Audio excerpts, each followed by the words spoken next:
apakah respon kita ataupun iman kita tentang sunat? Sebetulnya ada sudah jawaban, Paulus sudah ada jawaban. Kita boleh melihat di dalam Kolose bab yang 20, Kolose 2 bab 11 sampai 14. Ini jawaban Paulus tentang sunat. Kenapa tidak disunat? Kenapa kita orang tidak disunat? Kolose 2 bab 11 ayat 14 sampai 14 begini bunyinya. Ayat 11. Dalam Dia, dalam Yesus, kamu telah disunat. Dalam Yesus, kamu telah disunat. Bukan dengan sunat yang dilakukan oleh manusia, tetapi dengan sunat Kristus yang terdiri dari penanggalan akan tubuh yang berdosa. Itulah sunat kita. Ayat yang ke-11, saya ulang sekali supaya kita dapat paham apa artinya sunat bagi kita orang Kristen. Kenapa kita tiadakan sunat? Ayat yang ke-11, dalam Kristus kamu tidak disunat. Bukan dengan sunat yang dilakukan oleh manusia, tetapi dengan sunat Kristus yang terdiri dari penanggalan akan tubuh yang berdosa. Maksudnya, untuk apa mau buang untuk kulit kepala? Kalau hati kita, kehidupan kita, perbuatan kita, tindakan kita, percakapan kita, pemikiran kita masih bergumul dengan dosa. Bukannya kada potong kepala itu yang kada bawa kita masuk ke surga. Dosa yang ada di dalam kehidupan kita itu yang menghalang kita masuk dalam dosa, dalam kerajaan surga. Sebab upah dosa adalah maut.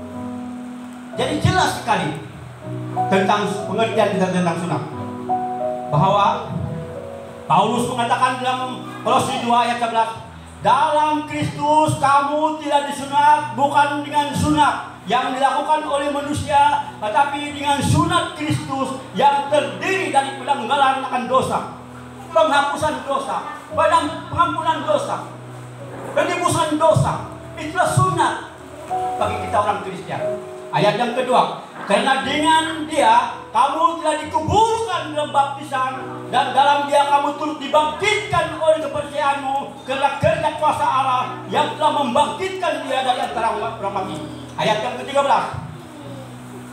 kamu juga meskipun dahulu mati oleh pelanggaranmu, oleh karena tidak disunat secara lahiriah, telah dibukan dengan sunat yang dilakukan oleh manusia, tetapi dengan sunat Kristus yang terdiri dari penanggalan akan dosa, penghapusan dosa, pengampunan dosa, penebusan dosa. Itulah sunat bagi kita orang Kristen.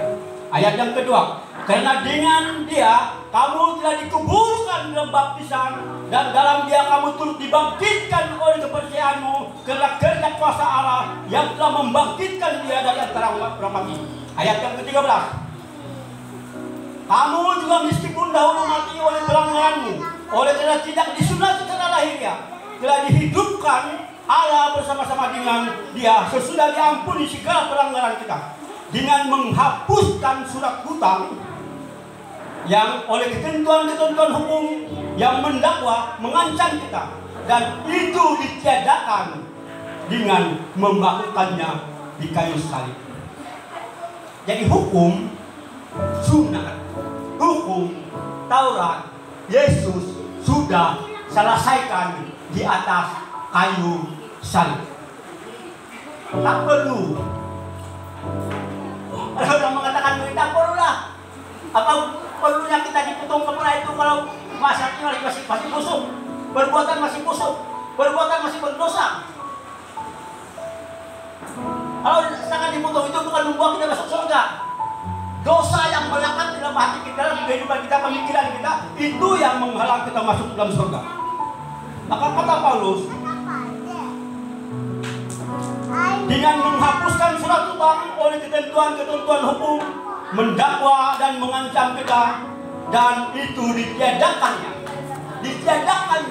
dimasukkannya, dibuangkannya, itu hukum sunat, karena kita sudah disucikan dengan pengampunan dosa. Maksudnya, bagi kita umat Kristen telah menghapuskan atau meniadakan hukum sunat, dan menggantikan dengan baptisan, yaitu penanggalan, penghapusan, dan pengampunan dosa.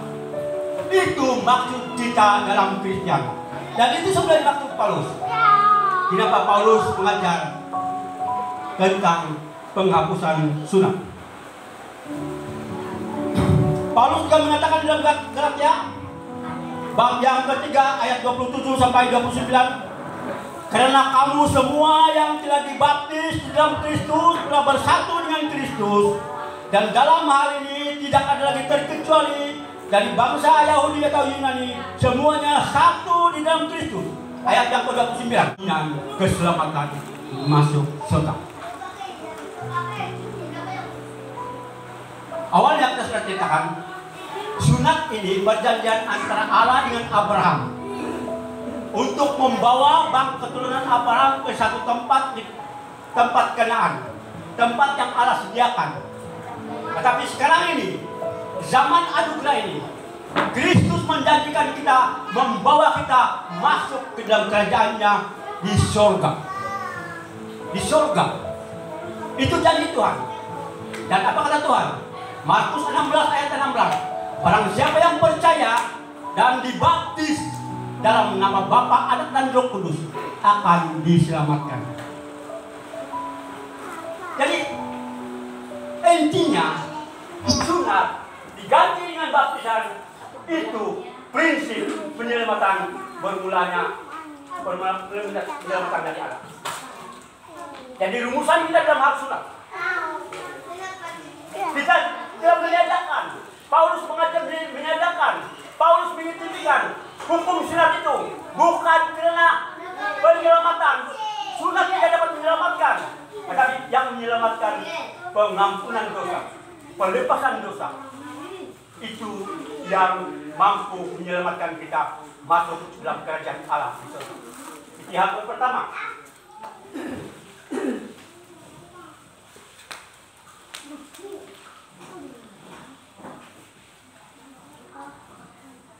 Hal yang kedua yang menjadi tuduhan kepada Rasul Paulus oleh para pengatua di jemaat di Yerusalem tentang soal makanan, soal minuman. Di luar sana Paulus sudah mengajar.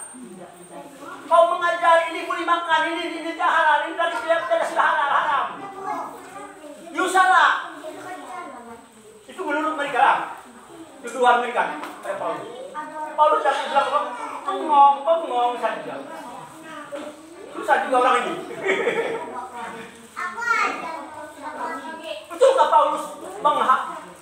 Paulus yang menghalalkan segala makanan minuman itu? Apakah respon kita tentang hal makanan minuman? Cuma kali ini sudah salah. Itu menutup Taurat 11. Cuma kali ini sudah haram. Menurut hukum Taurat 11.